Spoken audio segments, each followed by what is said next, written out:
इस वीडियो को स्टार्ट करने से पहले आप 3 इडियट मूवी की ये वीडियो क्लिप देखिए। फर्स्ट कौन आया? रैंचो। रैंचो। साला हट।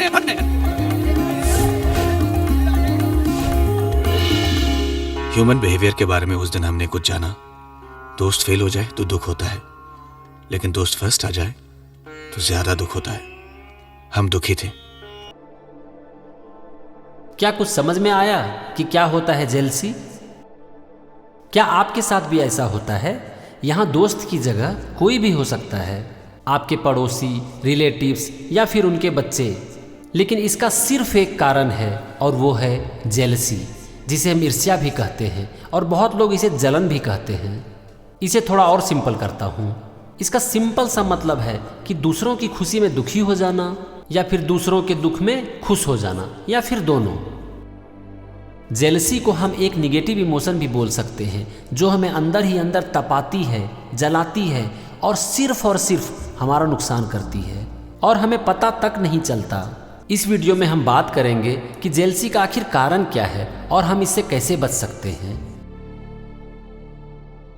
जेलसी का जो सबसे बड़ा कारण है वो है कंपैरिजन, और मेरे ख्याल से कंपैरिजन ही एकमात्र कारण है जेलसी का। अपने से दूसरों का कंपेयर करना, अपने बच्चे से दूसरों के बच्चे का कंपेयर करना, अपनी फाइनेंशियल पोजीशन और दूसरे के फाइनेंशियल पोजीशन का कंपेयर करना, ऐसे बहुत सारे कंपैरिजन हो सकते हैं। हम दूसरों की परिस्थिति को जाने बगैर अपनी तुलना दूसरों से करने लगते हैं। जब हम किसी से अच्छा करते हैं तब तो कोई प्रॉब्लम नहीं है, लेकिन अगर कभी कोई भी हमसे जब अच्छा करने लगता है तो एकदम से जेलसी स्टार्ट हो जाती है। तो मेरे ख्याल से जेलसी का यही सिर्फ एक कारण है और वो है कंपैरिजन। तो चलिए अब सॉल्यूशन के बारे में बात करते हैं कि हम कैसे इससे बच सकते हैं, या फिर हम क्या करें कि ये निगेटिव इमोशन हमारे ऊपर हावी ही ना हो। देखो, जब हम किसी से अपनी तुलना करते हैं ना, तो हमारे अंदर एक इन्फीरियरिटी कॉम्प्लेक्स डेवलप होने लगती है, और इन्फीरियरिटी कॉम्प्लेक्स आपके अंदर पैदा ना हो इसके लिए आपको सिर्फ एक काम करना है, अपने आप को काबिल बनाओ। मतलब कि अपने आप को इस काबिल बनाओ कि आपको कभी भी किसी से कंपैरिजन करने की जरूरत ही ना पड़े।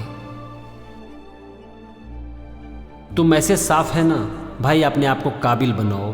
अगर आप अपने आप को काबिल बनाते हो तो इन्फीरियरिटी कॉम्प्लेक्स आपके अंदर डेवलप हो ही नहीं सकती, और अगर आपके अंदर इन्फीरियरिटी कॉम्प्लेक्स नहीं है तो आप किसी से अपनी कंपेयर नहीं करेंगे, और अगर आप अपनी तुलना किसी और से नहीं करेंगे तो जेलसी भी नहीं आएगी। It's so simple.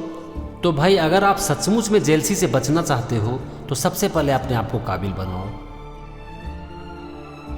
अगर आप अपने आप को काबिल बना लेते हो तो जेलसी कुछ हद तक खत्म हो जाएगी, लेकिन ये शायद इसका परमानेंट सॉल्यूशन नहीं है, क्योंकि आप खुद को या फिर अपने बच्चे को हर एरिया में तो काबिल नहीं बना सकते ना। तो इसका एक और सॉल्यूशन है, और वो है परमानेंट सॉल्यूशन, और वो है प्रेयर फॉर अदर्स। आपने खुद के लिए तो प्रेयर बहुत किया होगा, लेकिन कभी दूसरों की खुशी के लिए, दूसरों की तरक्की के लिए भी प्रेयर करें। यकीन मानो आपको बहुत अच्छा लगेगा। देखो, अगर आप सच्चे मन से किसी की खुशी और तरक्की के लिए प्रेयर करते हो तो आप जेलस कैसे हो सकते हो उस इंसान से? इम्पॉसिबल है। अब देखो, आप प्रेयर भी 2 तरीके से कर सकते हो। एक, जब आप जेलस होते हो उस समय कर सकते हो, इसको हम बोलेंगे ट्रीटमेंट ऑफ जेलसी, और दूसरा आप डेली बेसिस पर कर सकते हो, जेलस आए या ना आए। यह है इसका परमानेंट सॉल्यूशन। देखो, जब भी कभी भी आप जेलस होते हो ना, तो सबसे पहले अवेयर हो जाओ और एक्सेप्ट करो कि हाँ, मैं जेलस हो रहा हूँ उस इंसान के प्रति, और फिर अपनी आंखें बंद करके उस इंसान को याद करो जिसके प्रति आप जेलस हो रहे हो, और एक बार ये सोचने की कोशिश करो कि मैं क्यों जेलस हो रहा हूँ उस इंसान के प्रति, उसने मेरा क्या बिगाड़ा है, और अगर वो लाइफ में तरक्की करता है तो मुझे क्यों प्रॉब्लम हो रही है, मैं क्यों दुखी हो रहा हूँ। फिर अपने पूरे मन से उस इंसान की खुशी के लिए जिसके प्रति आप जेलस हो रहे थे प्रेयर स्टार्ट कर दो। और नेक्स्ट जो है ना, वो है द एंड ऑफ जेलसी, मतलब कि इसका परमानेंट सॉल्यूशन। तो देखो, आप पहला स्टेप में क्या कर रहे हो, जब जेलस हो रहे हो तब आप प्रेयर कर रहे हो, लेकिन यहाँ आपको क्या करना है, जेलस होने का वेट नहीं करना है। डेली अपना कुछ समय निकालकर 1-2 मिनट बहुत है, दूसरों के लिए प्रेयर करें, दूसरों की खुशी के लिए, दूसरों की तरक्की के लिए, दूसरों के बच्चे की तरक्की के लिए। और अगर आप ये करते हो तो आप जेलस हो ही नहीं सकते हो। आप डेली किसी भी इंसान को अपने ध्यान में रखकर या फिर किसी के बच्चों को अपने ध्यान में रखकर, वो कोई भी हो सकता है, आपके फ्रेंड्स, रिलेटिव्स, नेबर, उनके लिए प्रेयर करें, उनकी खुशी के लिए, उनकी तरक्की के लिए, उनकी शांति के लिए। ये आपके लिए बिल्कुल ही नया एक्सपीरियंस होगा, क्योंकि लोग अपनी खुशी और शांति के लिए तो प्रेयर करते हैं, ये तो आपने बहुत बार सुना होगा और शायद आपने बहुत बार किया भी होगा। लेकिन ऐसे बहुत कम लोग हैं जो कि दूसरों की खुशी के लिए प्रेयर करते हैं, है ना कुछ अलग? भाई इससे आपको बहुत ही अच्छा लगेगा, आप सिर्फ एक बार ट्राई करके देखो। इसके बाद आप कभी किसी का बुरा सोच ही नहीं सकते। सोचो, आप खुद ही किसी और की खुशी के लिए प्रेयर कर रहे हो तो आप उससे अपनी कंपेयर कैसे कर सकते हो ही नहीं सकता। बस अपने सच्चे दिल से एक बार दूसरों के लिए प्रेयर करो कि हे भगवान, वो हमेशा खुश रहे,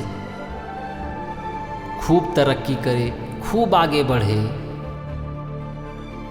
पूरा परिवार हमेशा हंसते मुस्कुराते रहे। इससे आपको तो एक अच्छी फीलिंग आएगी ही, इससे भगवान को भी बहुत खुशी मिलेगी और फिर आप कभी भी किसी का बुरा नहीं सोचोगे, हमेशा दूसरों की भलाई के लिए सोचोगे। और लाइफ में इससे अच्छी बात क्या हो सकती है? और इंसान होने का भी तो यही मतलब है ना कि हम दूसरों के लिए थोड़ा सा काम करें। सोसाइटी के प्रति हमारी इतनी तो जिम्मेवारी बनती है। तो चलिए इस वीडियो को सम अप करते हैं। तो जेलसी से आप अगर सही में बचना चाहते हैं तो आप 2 चीज़ पर काम कीजिए। नंबर 1, कि आप अपने आप को काबिल बनाइए, और number 2, prayer for others. Thank you and wish you all the best.